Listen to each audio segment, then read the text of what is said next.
ভোটদাতাদের ভোটগ্রহণ কেন্দ্রে যেতে উৎসাহ দিতে পথনাটিকার মাধ্যমে সচেতনতা প্রচার চলল কল্যাণীতে। নির্বাচন কমিশনের উদ্যোগে এবং তথ্য ও সংস্কৃতি বিভাগের সহযোগিতায় উপস্থাপিত হল ভোট কাহন।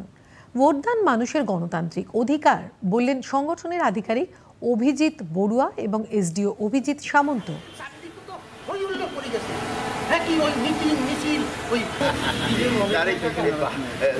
গণতন্ত্রের একটি গুরুত্বপূর্ণ কাজ হচ্ছে ভোটদান।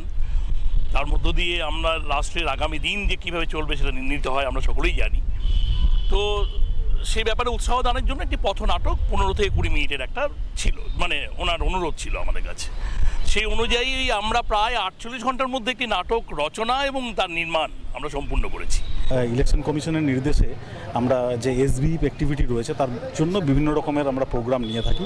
মূলত জনসাধারণকে অ্যাওয়ারনেস করা। আমাদের ভারতবর্ষে যে বিপুল আয়োজন, গণতন্ত্রের যে বিপুল আয়োজন এই লোকসভা নির্বাচনে, তার জন্য মানুষদেরকে তাদের কাছে সঠিকভাবে তাদেরকে মেসেজটা পৌঁছে দেওয়া, এই ভোটের ইলেকশন কমিশনের নানান রকম যে ইনিশিয়েটিভস রয়েছে সেগুলোকে তাদের কাছে পৌঁছে দেওয়া, নির্ভয়ে প্রত্যেকে যাতে তাদের ভোট দান করতে পারে সেই নিয়ে একটা মেসেজ তাদের কাছে রাখা।